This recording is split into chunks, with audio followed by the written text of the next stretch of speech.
All right, welcome to, I think it's session 8, isn't it, of CSE 103.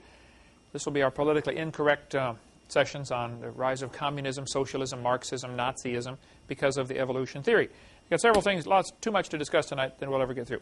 Tonight we're going to start talking about how evolution is the foundation philosophy for Nazism. Hitler came to power because of American financiers' help. They wanted a war, they wanted an enemy, and Bill Still, I didn't have Bill Still's other book here, The Money Masters, but he also wrote this one, On the Horns of the Beast, about the Federal Reserve. Bill Still wrote a book called The Money Masters, where he describes in great detail how Hitler was given the money to come to power through the American bankers to help him rise to power to create another war, because who wins every war? The bankers. Right. Loan money to both sides, you win every time. Mussolini, the Italian dictator, was strongly influenced by the evolution philosophy. He thought the Italians were the superior race. In 1936, Italy invaded Ethiopia. Wanted to take over Ethiopia, Africa. They slaughtered them. Here's the Ethiopians with their spears and their swords against the Italians with tanks and airplanes. It was just a merciless slaughter. After all, they're just black. You know, they got to be inferior. That's the thinking that was motivated by, that's the philosophy behind Mussolini's thinking. Hitler and Mussolini, of course, were allies for some of the war till Mussolini lost. Hitler thought the German race was superior, and they deserved to rule the world. Hitler said, by the way, Sir Arthur Keith is the same guy who wrote the book, he wrote the foreword to Darwin's book when it was republished. Darwin's 100-year anniversary book, the 1959 edition, which we have, Eric, they asked Arthur Keith to write the foreword to it because he was such a great famous evolutionist. Keith said, "The German Führer has consistently sought to make the practice of Germany conform to the theory of evolution." All you need to do is read Hitler's book, Mein Kampf, which I was reading right here, and you will see Hitler's racism all through this thing. It's really pretty incredible. His philosophy really permeates just about every page of the book, his racist philosophy, thinking the German race is superior. It's pretty scary to read this, realizing how many people followed Hitler. And then, of course, what was the church doing? How could they fall for such a thing? Marvin Lutzer, the president of Moody Bible Institute, has written a great book, Hitler's Cross. What was the church doing? Why didn't the church oppose Hitler? If the Christians just would have stood up against him, they could have done, could have stopped him. The church swallowed it too. He goes through how the church was deceived. We'll get into more later. In Hitler's book, Mein Kampf, here on page 286, depending which edition you have, some editions it's other pages, but on page 286, Hitler said, "No more than nature desires the mating of weaker with stronger individuals, even less does she desire the blending of a higher with a lower race. Since if she did, her whole work of higher breeding over perhaps hundreds of thousands of years might be ruined with one blow." Historical experience offers countless proofs of this. It shows with terrifying clarity that in every mingling of Aryan blood with that of lower peoples, the result was the end of a cultured people. Hitler somehow really honestly thought that the Aryan race was superior. They were the cultured people of the world, and the best thing that could happen to the world would be to kill everybody else. To let the Aryans succeed, okay, and take over. If you read this book, While 6 Million Died, this one, it absolutely will blow your mind of what were the people in the rest of the world doing. As I read this one, it just brought tears to my eyes over and over to realize how many people were duped by Hitler. In 1907, the United States had an immigration quota. Here's what this book says on page 133. "Scientifically hazy theories of biological superiority and inferiority of various European races now began to dominate the formulation for immigration policy. In this atmosphere, the United States government appointed a 9-man immigration commission in 1907. After 3 years of work by a staff of 300 at a cost of $1 million back in 1907, that's a lot more money than it is now, the commission published a 42-volume report. This massive work supported the notion that Southern and Eastern Europeans were racially inferior to Northern and Western Europeans. So if you come from Southern or Eastern Europe, they thought you were racially inferior. That was a $1 million study done by the United States government in 1907. So America was just as racist. In this book, on page 204, They tell the story how Hitler offered to send the Jews to anybody who would take them. He said, okay, you think we're being mean to the Jews here? You want them?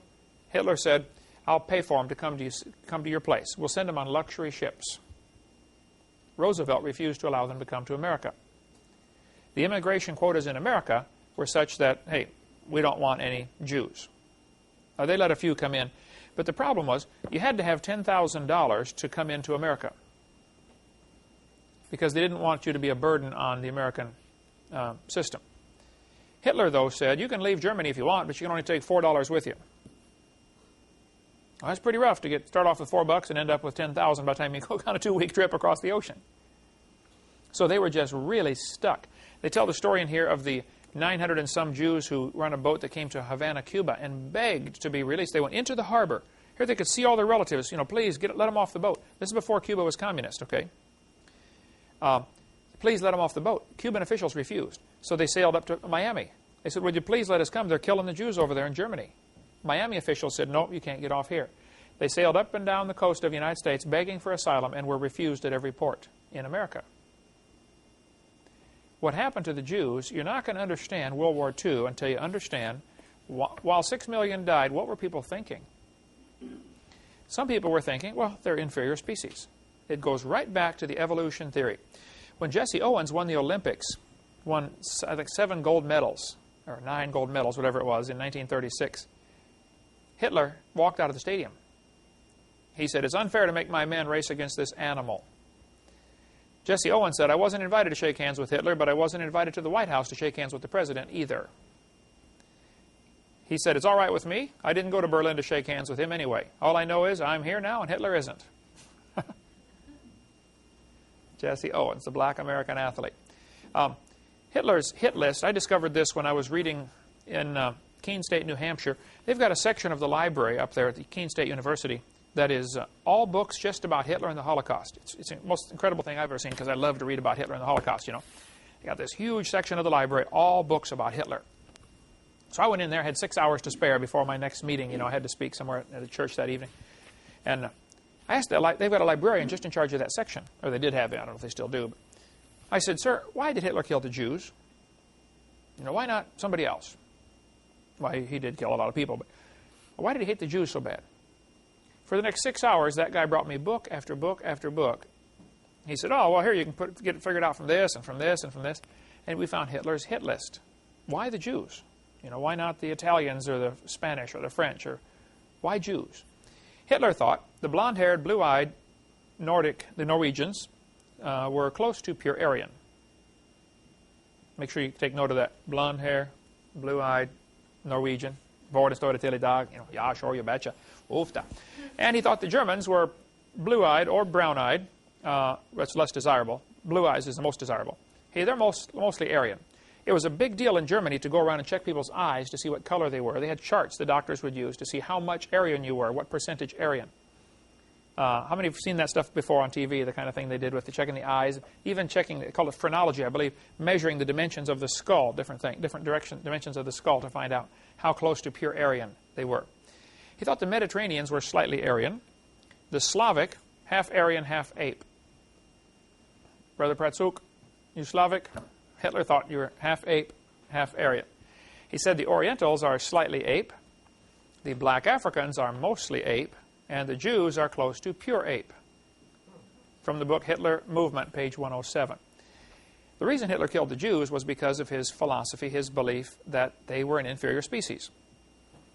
And he thought, look, they're taking up valuable space that really belongs to the Germans. And as you read through his book, Mein Kampf, it's just scary to think that this guy thought this, okay? And then he hid behind the cloak of Christianity. He was a Catholic, and he wanted people to think, well, I'm doing this in the name of God to, purify the race. Because some renegade Catholic priest back in 1912, I believe, wrote a book claiming that, that years ago there were just two races, the apes and the Aryans. And they intermingled. And now we have a whole range of people, everything from ape to Aryan and everything in between. And we need to just eliminate all these inferior half-breeds and allow only the Aryans to survive. Hitler read that, believed it, and acted it out. Probably 13 million people died because of World War II. 6 million Jews were slaughtered in the camps. One of the Jewish doctors who survived the Holocaust later said, "There's a difference between those who look upon their fellow human beings as common creatures of a common creator and those who look upon them as a conglomerate of biologicals and chemicals." Powerful statement here. If you look at somebody else and say, wow, God made this person, that makes you think of him one way.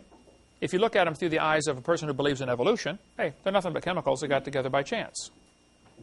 That's what evolution teaches. This doctor ought to know. He was in the prison camp, okay? Now, the Jewish Talmud, this is something, Eric, you need to get down, because the Jewish, the Torah is the same Old Testament as we have. Okay. T-O-R-A-H, okay? Yeah, I don't know of any differences. There may be some little stuff, but very, very, very similar. The Talmud is a book of Jewish writers writing their ideas. It is not the Bible. So you've got to be real cautious if you get into a discussion if you're talking about the Talmud, which is not good, or the Torah, which is perfectly fine. The Jewish Talmud teaches that non-Jews are to be exterminated. See, they're just as racist as anybody else. They think they're superior. In the section of the Talmud called Yabamoth 98a, it says, all Gentile children are animals. In the minor Tractus, Sophorum 15, Rule 10, even the best of the Gentiles should all be killed. Nice guy, huh? Okay. You want to get the website Hoffman-info.com. He's got a ton of stuff on the Talmud. I met him when I was out in, speaking to Coeur d'Alene, Idaho, out in that region.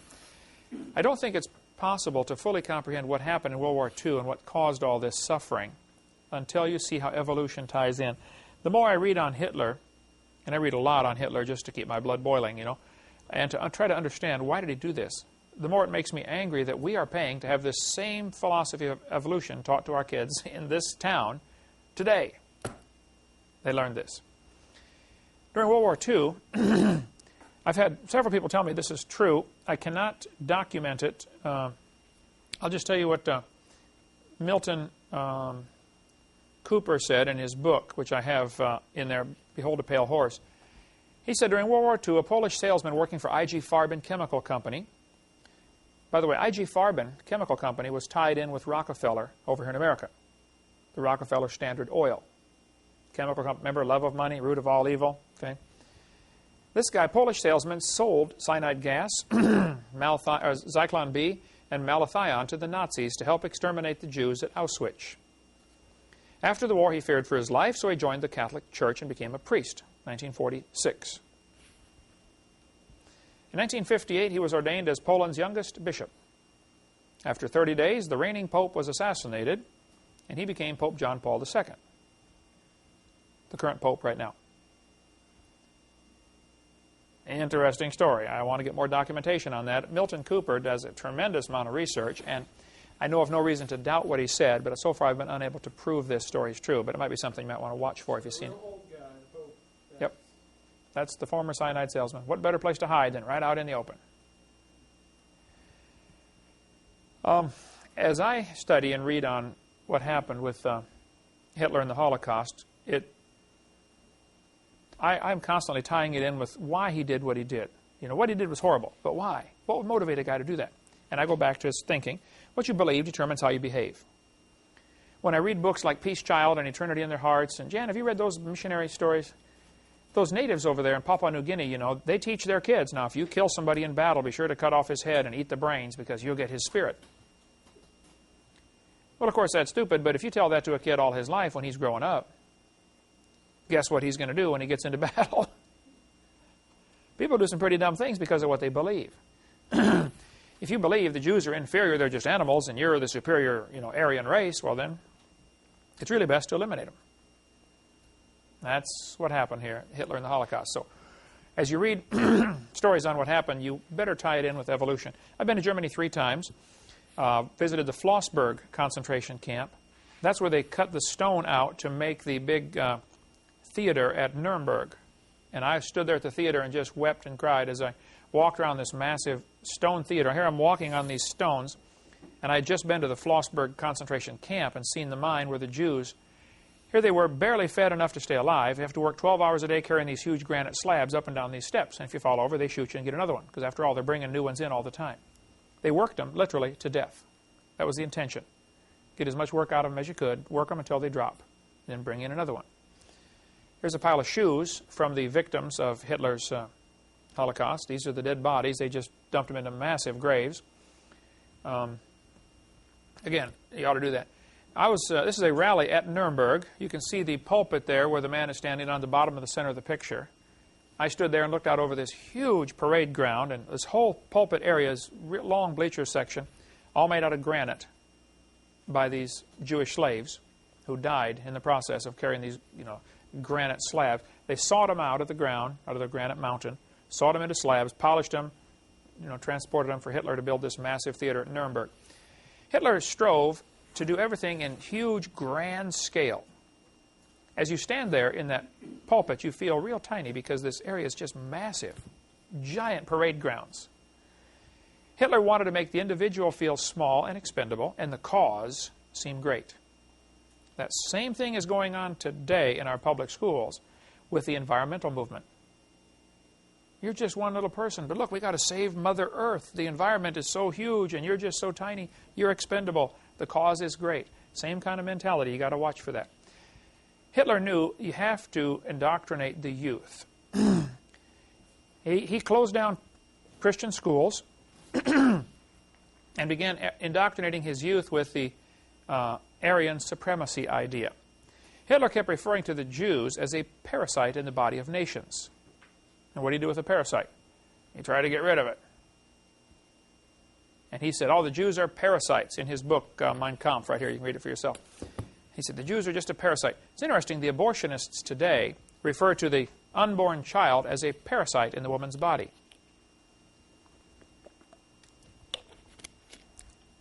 Makes you wonder where they got that mentality, huh? During the time Hitler was in control, and even way before that, this was taught, it's still taught today, by the way, that the embryo growing inside the mother has gill slits. It was a German professor, Ernst Haeckel, who made this up in 1869. This influenced the Germans. He traveled all over Germany and converted people to believing in evolution with his big charts. This led to the idea that if evolution is true, then, one race must be superior. And obviously, it's us. That's kind of the way it ended up, 1870, we had Otto von Bismarck. The Bismarck was named after him. Otto von Bismarck started the war, to prove the Germans are superior.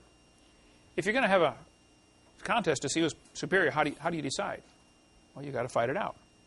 We do the same thing today in football, boxing. Who is superior? Let's duke it out and find out. Haeckel was a liar. Here are the drawings that he made on the top. Underneath are actual photographs of these creatures. We covered that in seminar part 4.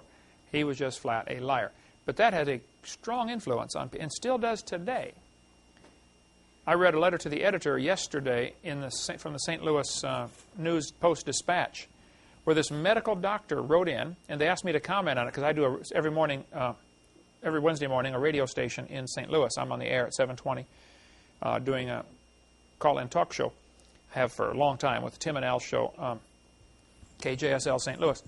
This doctor had written a letter, and they faxed it to me, and he said, we've got proof for evolution. The human embryo has gill slits. This guy's a medical doctor. He ought to know that was proven wrong in 1874. But he's still teaching it. Here, 2001, teaching people, we got proof for evolution because of the gill slits. I mean, talk about behind the times. Hey, it works. It makes kids believe in evolution. So go ahead and teach it. Hitler was talking to a man one time. This man said, you'll never get me to come into your camp. I'll never be a Nazi. Hitler responded, this new state will give its youth to no one, but will instead take youth and give to youth its own education and its own upbringing. Your child belongs to us already. What are you? He said, you'll pass. We've already got your children. And they did. They put the children in Hitler's training in the school system and made good Nazis out of them. And boy, by the end of the war, the 13-year-olds were going off to fight for the fatherland. They simply were not going to surrender. They'd been taught, hey, we're superior. We've got to win this war for the good of humanity.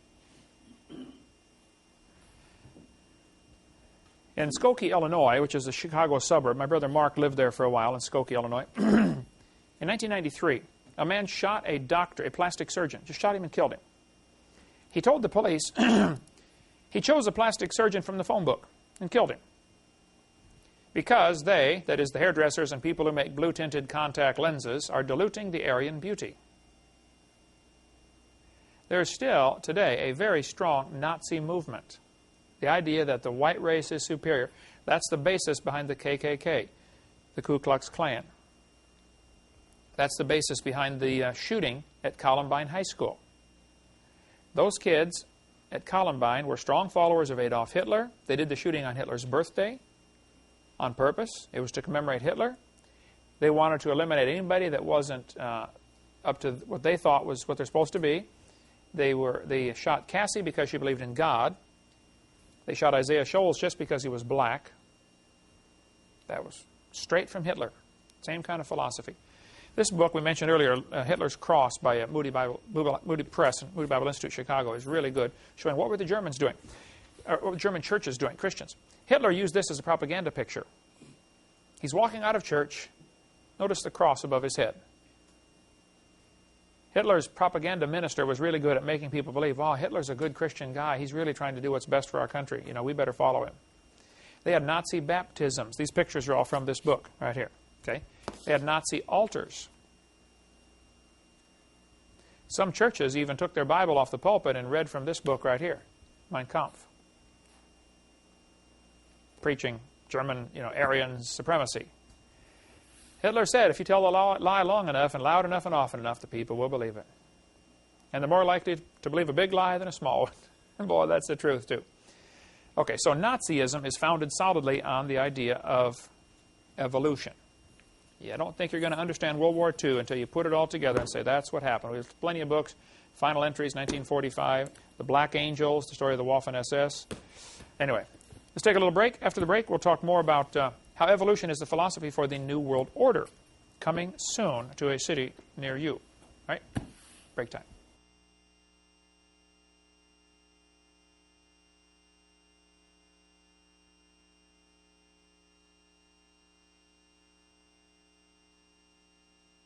I'm going to talk now about how evolution, the idea that man is God, basically, which is what evolution boils down to. Satan said to Eve in the Garden of Eden, ye shall be as gods. This seems to be the primary philosophy and thinking that he is using to bring about what's going to be a one-world government, commonly called a New World Order. Satan, for all of his time that he's been in existence, apparently, except for the first maybe 100 years, Satan wants to be the ruler of the world. He wants to control this place. He wants it all to himself. He wants us gone because we're made in the image of God. He doesn't like us. We're not welcome here. The United Nations seems to be the primary key factor and key player now in the drive toward a one-world government. Some of the goals of the United Nations, this was at the meeting held in September of 2000. They said, here's the goals, okay? We're going to establish a standing UN military force that can intervene in the internal events of any country. Steve, in the military, do they have the military and Marines use United Nations patches or UN? I believe so. I believe we do. You'll see that coming soon. That's why they're Velcroed on. Take off your patch, put a UN patch on. I know there was that big stinker a couple of years ago about that. Michael knew. Yeah. He refused to wear the UN patch. He said, I'm a United States soldier, not a United Nations soldier. And one of the things that happened with the Gulf War is we kind of got used to the idea of the United Nations conducting wars. Same thing with the Korean War. Same thing with Vietnam War. This is supposed to be a United Nations doing this. And it's just psychological conditioning of the people to accept the idea of the United Nations having an army. They want to eliminate the veto power held by the U.S. in the Security Council. This is their goals as of the year 2000. They want to give the United Nations jurisdiction over the Earth Commons. That means the United Nations, this is the goal that they want, the United Nations will have the authority to decide who gets to control the oceans, the minerals, the Earth's crust, the atmosphere, the airwaves, and etc. Everything. They will think they own and control and decide on the Earth what's going to happen. They've already divided the earth up into sections. We are in section 64. They know that American troops will not be likely to fire on American citizens. So they've already got the world divided up into sections where different troops will control different sections. Like American troops will be over in Bosnia, while Russian troops are over here. Just in case there's any, problem, you send in the Russian troops. So it's a good thing we got a bunch of people on our staff that speak Russian, because they'll be in charge of basically all of the southern United States, except for California area. The Belgians will have the north central United States. The troops from Venezuela will have the New England states.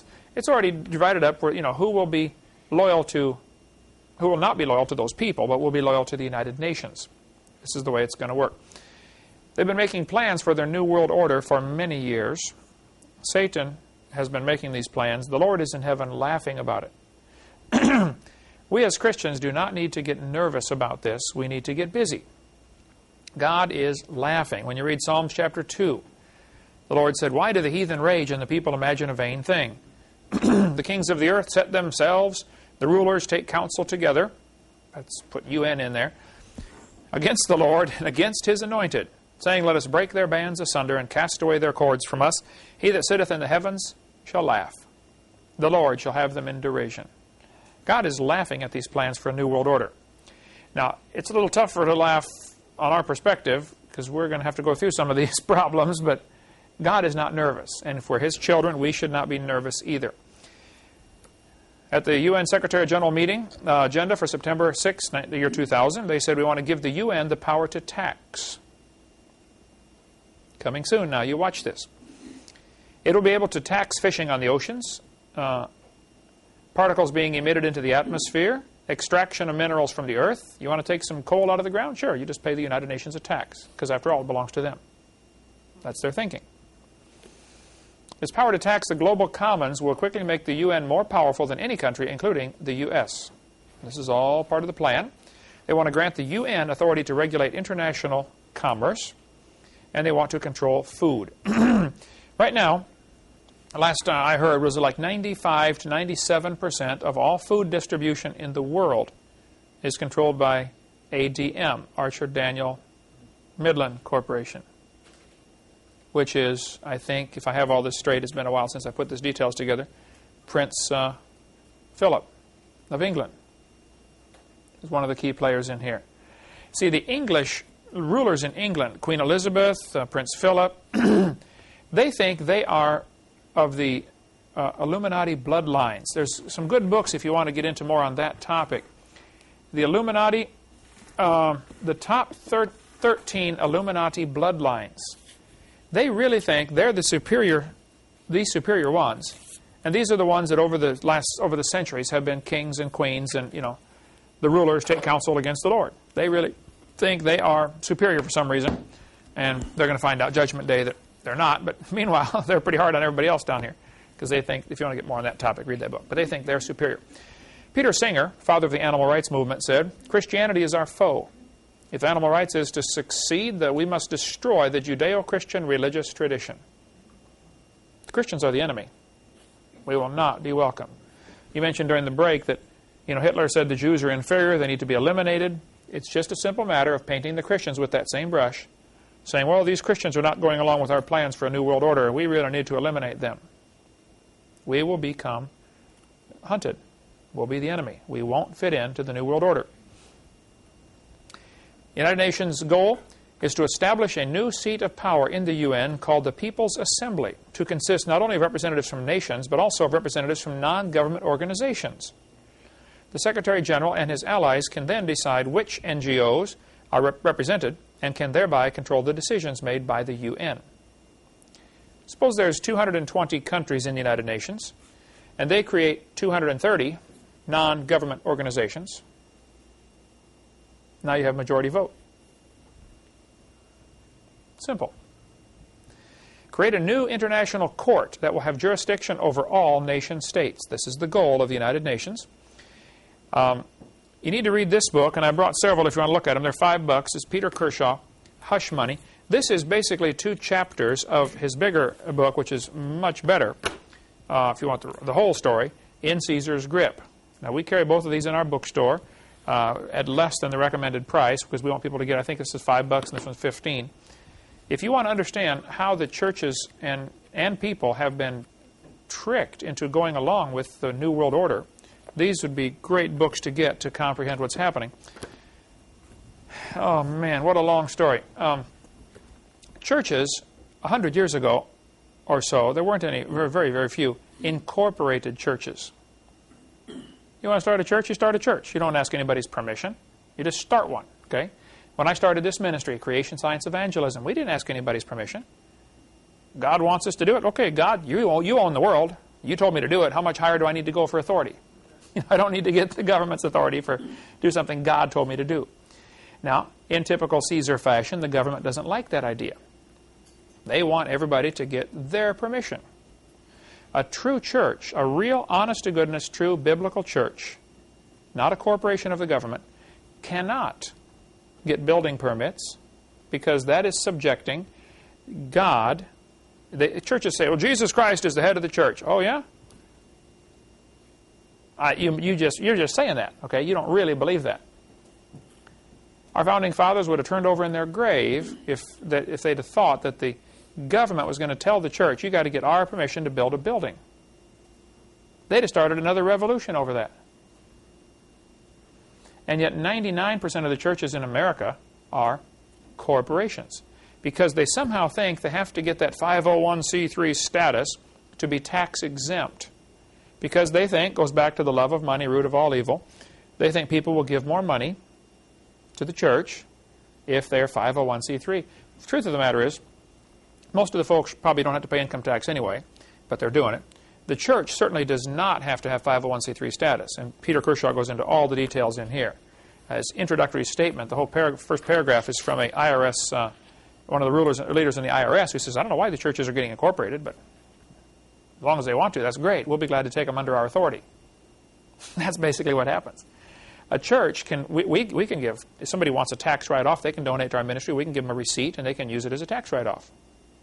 There's nothing wrong with that. Perfectly legal. But the last thing we're going to do is become a corporation. A 501c3 status would be the dumbest thing any ministry could do, in my opinion. Read this, and then you'll agree with me, okay, if you see Peter Kershaw's opinion here. This, though, is part of the plan to get the church under control of the government because they want to have a one world, new world order. One world government with the United Nations in charge of everybody. So I'd recommend you read that. Congressman George Hansen from Idaho, in the foreword to this book, In Caesar's Grip, he said, it's impossible to have religious freedom in any nation where churches are licensed to the government. If your church government, is your church government licensed, or your church 501c3 and or incorporated as a non-profit organization, that's exactly what it is. It's a corporation of the government. It's not a church anymore. No, the IRS acknowledges that churches are automatically tax exempt and tax deductible without applying for 501c3 recognition. No church has to have this. Once they do, that puts them under the government, and now they've got all these rules and regulations. The way our founding fathers designed it in the Constitution was, you have the government, and they have their sphere of influence, and the church is sovereign, like Mexico. We don't tell the Mexicans what to do, and the Mexicans don't tell us what to do. If a Mexican police officer showed up at the door and said, Steve, come with me, you're under arrest for driving too fast. Your question to him is, sir, what authority do you have over me? He doesn't have jurisdiction. Okay? It's a big deal in the military. You know, where's your jurisdiction end? The government has no jurisdiction over a church. None. Now, they do have jurisdiction over corporations. So if a church decides to become a corporation, well, now the government can tell them what to do. And the government can tell them, you have to hire so many gays on your staff, you have to hire so many whatever. They can tell them that. And many churches are ranting and raving and complaining, saying the government has no business doing this, you know. D. James Kennedy, Coral Ridge Presbyterian, great, godly man. But he doesn't understand this concept. Because he's out there saying, you know, the IRS is ruining churches. They're telling us you can't talk on these certain topics or you lose your 501c3 status. And the IRS has done that. If a church gets involved in politics, the IRS will say, look, if you talk on that topic, if you get up in the pulpit and tell your people who to vote for, we're going to jerk your 501c3 status. Well, so You don't need that 501c3 status anyway. But the pastor thinks he does to keep the offerings coming in. Love of money, root of all evil. And so this is hush money to keep the preachers quiet. That's what the purpose, that's why the title of the book and the guy with the tape over his mouth. Hush money. Keep the pastors quiet by controlling the money. And you ought to read both of those. Okay. Senator from Nebraska was involved in going after a preacher who had a Christian school without a license. Now, Everett Sullivan, who started this Christian school without Nebraska license, okay, and the state came after him. He said, we're a church and we don't have, you don't have any authority over us. The problem was his church was incorporated. Now, it took Sullivan some time in jail and finally a judge filled him in on what's happening. The judges, many of the judges fully understand this, okay? The average person does not. Sullivan, they said, Sullivan, you can't have a Christian school without a license. He said, I'm doing it because God told me to do it. Bless God, I'm standing my ground. And boy, the preachers all over America went to Nebraska and stood there in front of the church, and locked arms, and the police came in and dragged him off and padlocked the doors. They took Sullivan out of the pulpit while he was preaching. Handcuffed him, led him out the door to jail. And everybody thought, wow, this is the end of the freedom of the church in America. No, it was the end of the freedom for your church when you became a corporation. It was your mistake. Lester Roloff, remember Lester Roloff in Texas, Roloff Homes? He spoke at our church in Texas the last Sunday before he was killed. 2 days later, his airplane crashed. Lester Roloff had a great ministry at Corpus Christi, Texas. Okay, Roloff Evangelistic Enterprises Incorporated. Well, he ran these homes for kids that were in trouble. Parents would send them down there, please, fix my kid. They're a rebel or whatever. And they did a great job of redeeming lives, through scripture and hard work and stuff like that, and diet. Doing a great job. The state came in and said, we want to regulate your home. We want to tell you, what you can do and what you can't do. Roloff said, you're not telling us what to do. We're a ministry of God. So they came in after him and were shutting him down. And so Roloff reorganized and put his homes under a church, the People's Baptist Church of Corpus Christi, Incorporated. Stepped right back into the same trap and probably died never understanding what he did wrong. They're not going to tell you. You want to be incorporated? Sure, come on into our side. We'll be glad to have you. We'll be glad to have the revenue. So when I die, and Eric, if you take over this ministry, do not incorporate this thing, okay? You got it straight? Okay. Anyway, during the trial of this Pastor Everett Sullivan in Nebraska, he was, on the radio saying, bless God, we're a church and the state's coming after the church. Well, he didn't understand. He wasn't a church. He thought he was, but he wasn't. He was a corporation. And the senator from Nebraska, who before that was the Nebraska Board of Education member, and then later became senator, I believe, or maybe he was senator first. Anyway, his name is Peter Hoagland. He's on the radio debating with Everett Sullivan. And on the radio, Hoagland said, fundamentalist parents have no right to indoctrinate their children in their beliefs. We are preparing their children for the year 2000 and life in a global one-world society, and those children will not fit in. He knew, as a senator, there are plans for a one-world government. Just like Hitler prepared the kids for their one-world government, their Third Reich, the 1,000-year reign of the Aryan race. Hitler worked on preparing the children. There are people who want to prepare our children for a new world order. All over the United States, UN military equipment is already being spread out. The plans are being laid and implemented to have a one-world government. You have portable detention camps. Pull up a truck, take off the camp, you have a prison anywhere. Have a riot in Pensacola, too many people not taking the mark of the beast, well, here, put them in prison.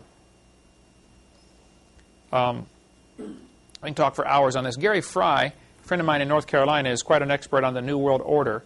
I pretty much speak on creation, evolution, but since evolution ties into communism, socialism, Marxism, that's why we hit it in this part of our series.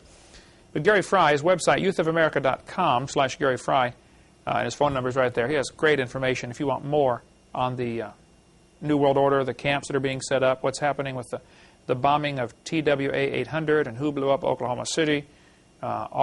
He's got tons of material on that. Very good stuff. Get a hold of Gary if you want more on that. Okay. Let's see.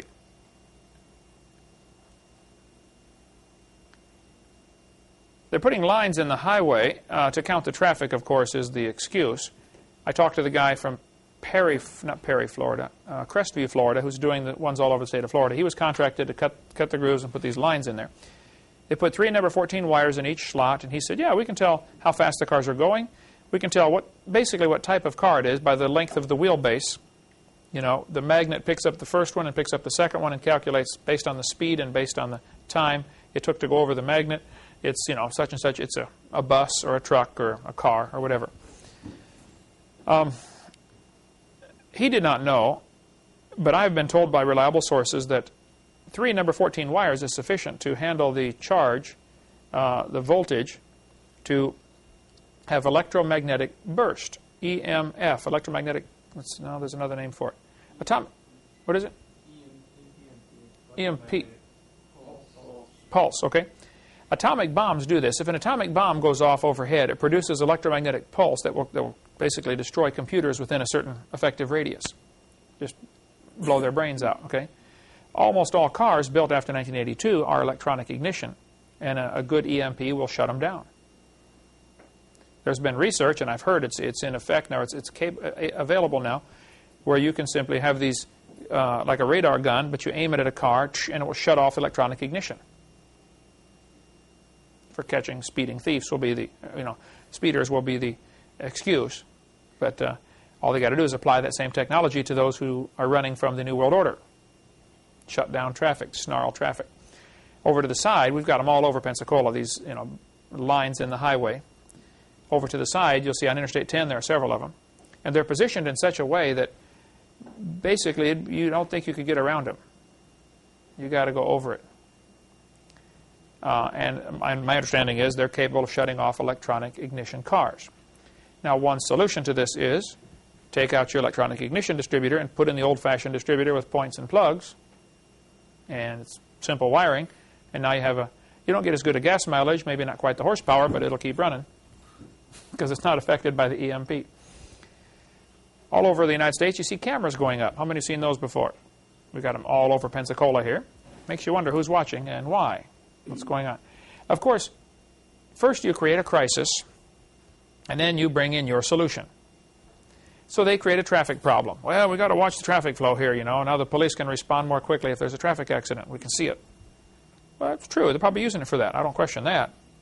But what other ulterior motive is there behind all this? It always makes you wonder when the government gets involved.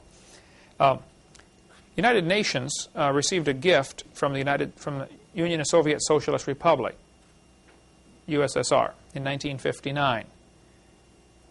Here this guy is beating a sword into a plow. Now what's the symbolism behind this, do you think? Remember the Bible says when Jesus reigns, they're going to beat their swords into plowshares. Quit fighting, start farming. Let's get along, cooperate. This is just propaganda to make them think, well, yeah, the Soviets want peace. Sure, they want a piece of North Korea, they want a piece of South Korea, they want a piece of North Vietnam, they want all the pieces is what they want. And their definition of peace is very simple. Absence of resistance. As long as nobody's fighting back, we'll have peace. That's what they think. United States Declaration of Independence. Our founding fathers said, we hold these truths to be self-evident. All men are created equal. They're endowed by their Creator with certain unalienable rights, or inalienable rights. Where do rights come from? They come from God. So why do we ask the government for permission to do things? If God tells us to have a church, why would we ask the government for permission to have a church? Like Peter Kershaw covers in his book, In Caesar's Grip. Any church that gets 501c3 incorporated does not understand what they have done. And we got a lot of these professional, Christian church tax counselors that are out there telling, oh, you have to be 501c3. Well, just read this book first, and then you make your own intelligent, informed decision. It goes back to the 2 basic philosophies of government. There's 2 basic philosophies of the whole world. There is a God, or there isn't. Boils down to that. If there is a God, then He tells us right and wrong. He tells us what to do. If there is no God, then we better get all the smart men together and we better decide what we think is right and wrong. Humanism. Two basic religions in the world. There's a God, or man is God. Covered that before. That's what it boils down to. Now, if evolution is true, and there is no supreme being, then laws come from man's opinion. People get together and vote on right and wrong. Rights are granted by the government. The government says you have the right to get married. You have the right to be born. In China, you can only have one child. You get pregnant again, they're going to force you to have an abortion. It's been going on for a long time in China. One child per family. Well, when you got married, Eric, we didn't get a marriage license. Got a marriage covenant.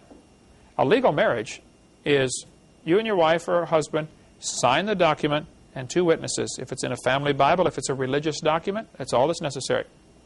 Now, several times you've had hassles because of that. Because the banks are tied into this. Everybody's tied in together with this plan toward a one world government. And a lot of Christians have been asleep thinking, well, when they come knocking on my door to make me get one of these little microchips in my hand, they're not going to get me to put it in.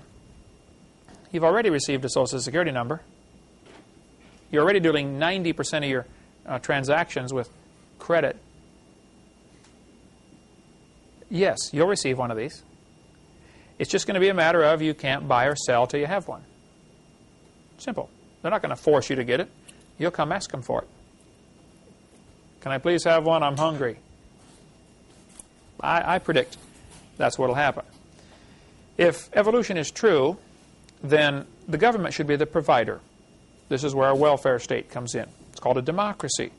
Democracies are dangerous forms of government. I don't recommend anybody have a democracy. But here we got our people in America, and Bill Clinton his big thing was we're going to spread democracy around the world. Any place the United Nations went in to establish a democratic government, it ended up with a communist government.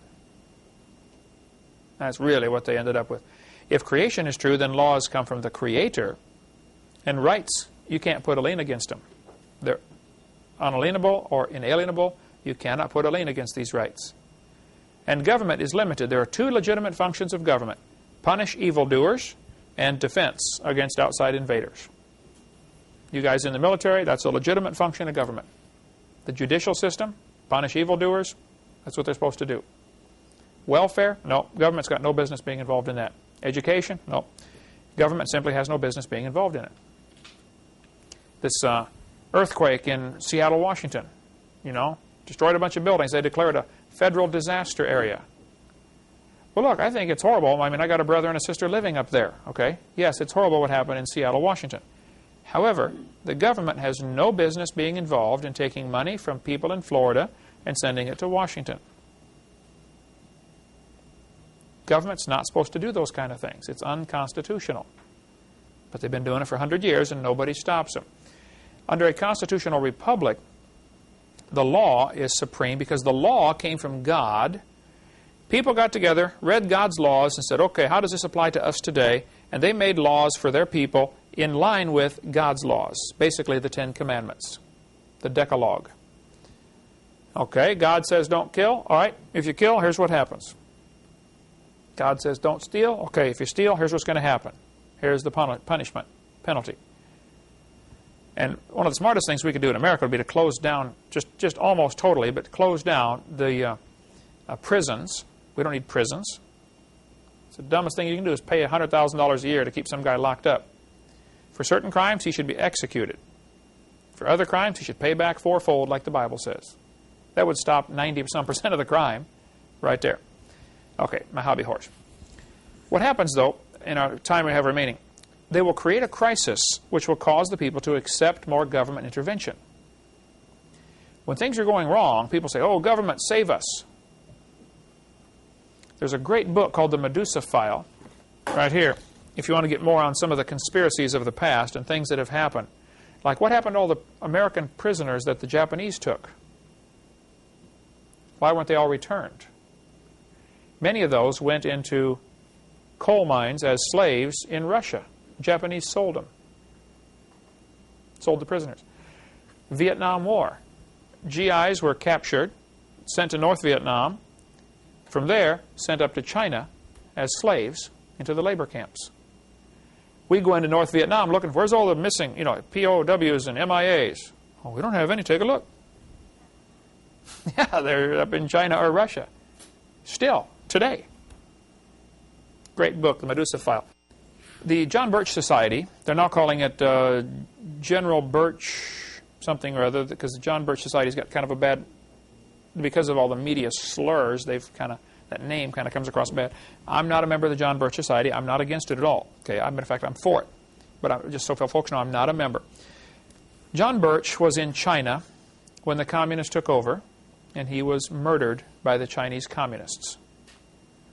So to fight communism worldwide, the John Birch Society was started in his honor. And they still have active groups all across the United States. Les Roberts, our friend here in Pensacola, is a member of the John Birch Society and is just loaded with information on, what's going on with communism, and they're still trying to get a one-world government. And if you think the Berlin Wall came down because communism was defeated, boy, have you been duped. The Berlin Wall came down because they didn't need it anymore because there's just as much communism on the other side. Don't need that wall anymore. Get at the website cuttingedge.org for lots more information on this topic.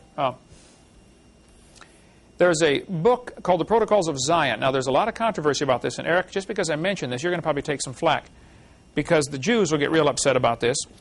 Apparently what happened, this is the Hovind theory, okay? Some of the rich guys in the world who want to control the world created a plan of how to gain control of the world. They wanted to blame it on the Jews. So they wrote the book and called it Protocols of Zion for Jews. Some of the leaders of the New World Order are Jewish, okay, but I don't think all of them are, to my knowledge. But the purpose was to write this book to tell everybody what's going to happen, and at the same time, protect yourself in case this book gets discovered by the wrong people. And sure enough, the wrong people have it. I have it. I'm definitely one of the wrong people. Never mind. So if we can get you a copy of the Protocols of Zion, I've got it in my computer right here. I could call it up. It's like 80 pages or something. So if we just simply print, or you can get it at any library, I think. If our printing cost would be, well, Becky, you could run copies if somebody wants it. Let's sell it for $5. Huh? I can't hear you. $8. Okay, that would cover our running all the pages, 80 pages, stapling them together. $8 if you want one of those. Or if you can get it at your library if you want. But here's a quote from the Protocols of Zion. Confirmation of Rathenau's statement came 20 years later in 1931 when, whatever this guy's name is, a prominent member of the Jewish Alliance Israelite Universelle wrote in his Paris, La Capitale des Religions, the meaning of the history of the last century is that 300 Jewish financiers, all masters of lodges, rule the world. Interesting. He's claiming here that 300 Jewish financiers that are masters of lodges, Masonic Lodge, stuff like that, are the ones who really rule the world. There's a book called The Committee of 300. As you read the book, you'll say, wow, this is what's going on, huh? These are the guys who want to control the world, and here's how they're going to do it. It's all spelled out right here. This, did I put in the front cover where to get it? Dr. Lauren Coleman wrote the book. Let's see, ocular enhancers again. You can write to WIR 2533 North Carson Street, Suite J-118, Carson City, Nevada, 89706. Becky, make a note, if you would, for me to put that address on this 5A slide 343. Okay, and it's off the back of the book. I'll put that on here so folks at home can watch that. If you want to get more about the Committee of 300. These are probably the ones who really ultimately make the decisions. That would trickle down to other groups that are involved in this, like the Council of Foreign Relations, CFR. If you want to get more on the Council of Foreign Relations or some of those. You might want to get any of the books by Des Griffin. He's really good on this topic also. We sell this one, The Fourth Reich of the Rich, in our bookstore. You can get it. But he's written lots of other books like Descent into Slavery, Des Griffin. I think he's written 4. Very knowledgeable on the topic of the New World Order if you want to get into that. So what they do, what the bad guys do, they create a crisis so that people will come along and ask the government, please help us, please do this for us. So they created the Depression, 1929, stock market crash, so that people would come ask the government, would you please take care of us, feed us? Government said, sure, here, take this number. Social Security was introduced in 1933 in the middle of the Great Depression. The Civil War was purposely created as part of the plan toward a one world government. So was World War I, so was World War II. The 1929 Depression, Churchill was brought into the visitors gallery at the New York Stock Exchange to witness the stock market crash caused by the Federal Reserve. Yes? You mentioned that the Civil War is Lincoln's War. Yes. Abraham Lincoln was a big player in this. Now, he had some very good qualities, okay? He did not claim to be a Christian. Matter of fact, he claimed not to be a Christian. One of the last entries in his diary was, he said, I've been concerned about publicly professing my faith in Christ. I intend to go forward at the, I think it was Presbyterian Church this Sunday, and be baptized. That Thursday he was shot. So maybe later on he did, become a Christian, but he was a player, probably unknowingly, to some degree, in the plans for the New World Order. He was the first, he issued the first executive order. There are now 13,000 of them, executive orders. First executive order, I think it was number 1, was to send federal troops to fight the Civil War. Is that why it's referred to as Lincoln's War? Lincoln's War. A lot of people were involved in this war, and it's really, like any conspiracy, it's really complex to figure out who did what. The Catholic Jesuits were very involved in starting this war, and they hated Lincoln. Okay? One of the problems was Lincoln was not going to go along with the Federal Reserve idea of letting the bankers control the banks in America and control the money with the Federal Reserve system we now have. Lincoln issued greenbacks. Well, a greenback is a Treasury note that is not, there's no interest on it, so the bankers don't make any money. And they got upset about that. So there were a lot of folks upset with Lincoln. The Catholics certainly wanted to kill him. The bankers certainly wanted to kill him. Several people were after him. That's a big conspiracy. I'm not sure of all the details on that, but there's good books on it. I'm sure Gary Fry would have something on that, or certainly Des Griffin would definitely know, or Bill Still would know that if you want to get a hold of them. The Cuban Missile Crisis is an example of the technique that they use. The communists have a technique. When you want to advance, you take 2 steps forward and 1 step back. And your enemy thinks, oh, he backed up. It's over. Well, yeah, he's 1 step closer. They wanted to get a military base in Cuba, right at the bottom of America, 90 miles from Florida. So they brought in a military base and missiles. Kennedy huffed and puffed and had the big Cuban Missile Crisis, and everybody was scared we're going to go, World War III is going to start here, And so after the Cuban Missile Crisis, the communists took the missiles out of Cuba, we think. They had ships with missile shapes on them, covered with tarps. And they allowed us to fly by and photograph them. Oh, yeah, you can build one of those out of wood, So we think they took the missiles out, I don't know. But they kept the base. That's what they wanted. 2 steps forward, 1 step back. And everybody in America said, oh, wow, they changed. We got rid of, well, we beat them that time, didn't we? Well, idiot. They beat you. Is that what happened? Okay. Oklahoma City bombing. Get the website harvest-trust.org or talk to Ben Parton. Now, Ben Parton, it was an explosives expert. I think he was a lieutenant colonel in the Air Force. He did a great videotape with Gary Fry. There's Ben Parton's phone number right here. Ben Parton did a tape with Gary Fry on TV. Gary Fry's in North Carolina. You think you met him, didn't you? Okay. He said, look, folks, I'm an explosives expert. A truck bomb did not blow up the Oklahoma City building. Absolutely no possible way. That building was blown up from inside, probably C4 explosives wrapped around the pillars. because an explosion in the truck is not going to knock all these pillars out. But there is still today news media spin going on trying to convince the people that that bomb, the truck bomb, did it. Watch the footage we have. I think you've seen this, Eric, haven't you? Of the right after this happened. They're talking about, now today they talk about this huge Ryder truck full of fertilizer that exploded and blew a big crater in the ground. Watch the footage. They're walking right up to the building. There's no crater in the ground. There never was. No nitrous oxide either. No residue of nitrates. There would have been poison gas from the explosion that knocked out people. And the people across the street, sitting in the restaurant, broke a few windows. Why didn't it blow the wall out of that building? And pieces of the Muir building landed across the street. It blew out. It didn't blow in. You don't need to be a genius to figure it out, okay? But you tell the lie long enough, the people believe it. And the poor victims of the Oklahoma City bombing are thinking, this Timothy McVeigh did it and that guy ought to be hung, Well, he might have been a patsy involved in this, but he didn't blow that building up. Okay, he's taking the blame for it. But that is not what happened. Call Ben Pardon if you don't believe me, okay? Ask him. What was happening, one of the purposes of blowing up the building, there were several purposes apparently, was to get rid of a couple of agents who were not loyal, who were going to squeal on Bill Clinton apparently, about what happened at Waco. And they happened to be the only ones in the building who died.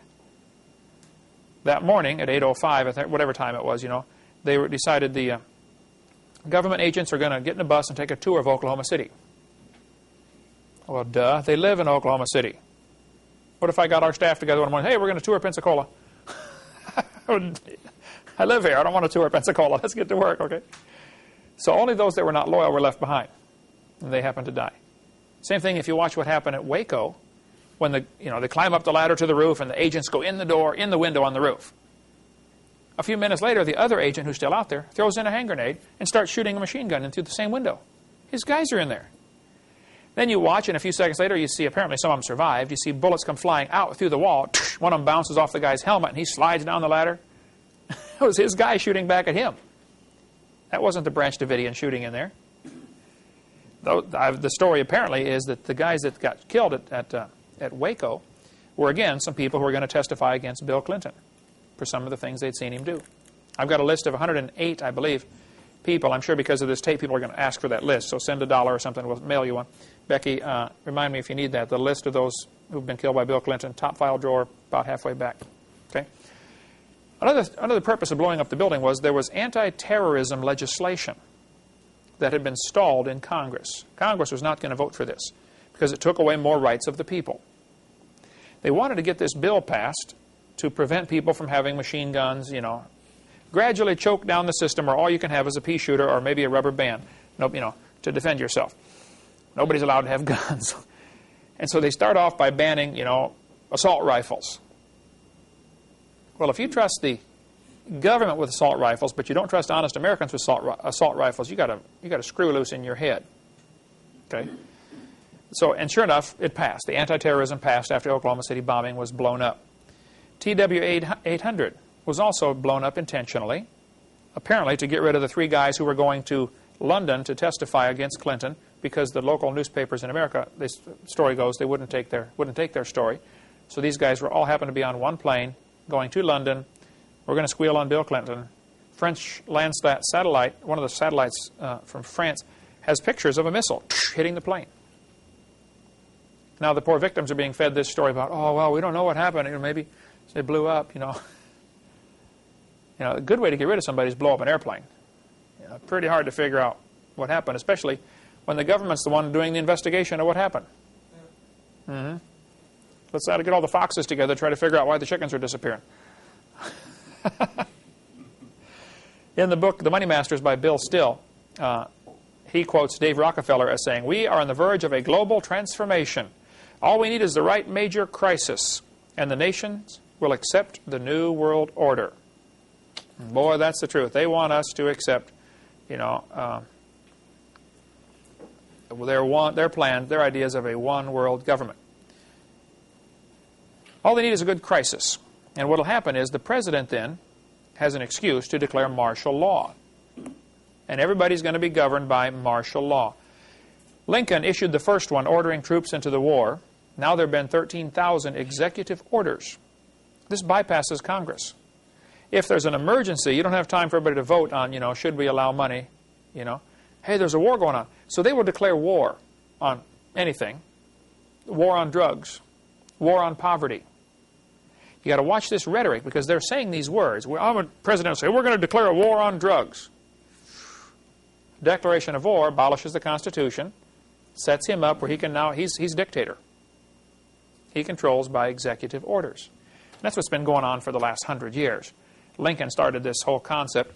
So these super rich, powerful zillionaires, that want to control the world in America and in Europe are preparing for a war on the people, for anybody who will resist their plans. They want a one-world government. They've been working on this for a long time. Here are some of the executive orders. We're out of time. Let's start up next week, more on the New World Order and how the evolution philosophy ties in. After all, if there's no God, man decides what's right and wrong. We decide, what to do. And there's so much you can read. Now, let me encourage you. I don't want to leave you hanging with this, I read a lot on the topic, okay? It's not time to get nervous. I understand some of what's going on. The Waco whitewash, what really happened at Waco. You want to read about the Waco, how they covered up that story. Really what happened? You want to find out? Here you go. Churches getting incorporated. I go speak in churches that are incorporated just about every week of the year. You want to read about the Council of Foreign Relations, Shadows of Power by James Perloff. Tremendous book on Council of Foreign Relations and how they're, controlling things. Or about the Committee of 300 and the Federal Reserve. And I know a good amount of this stuff, what's going on. I'm not nervous. I'm busy. This is the time to quit playing around. It doesn't matter who wins the stupid bowl. Go get somebody saved. And Satan has most of God's children distracted on things that just are not going to matter in 1,000 years. We are wasting our time. That's why we work 100 hours a week around here in developing this ministry. We want to get people saved and get Christians fired up to go get other people saved. That's all that's going to matter. Satan is going to win in the short run. But God is laughing because he sees the bigger picture. Read the last chapter of Revelation. We win. Nothing to worry about. Okay? See you next week.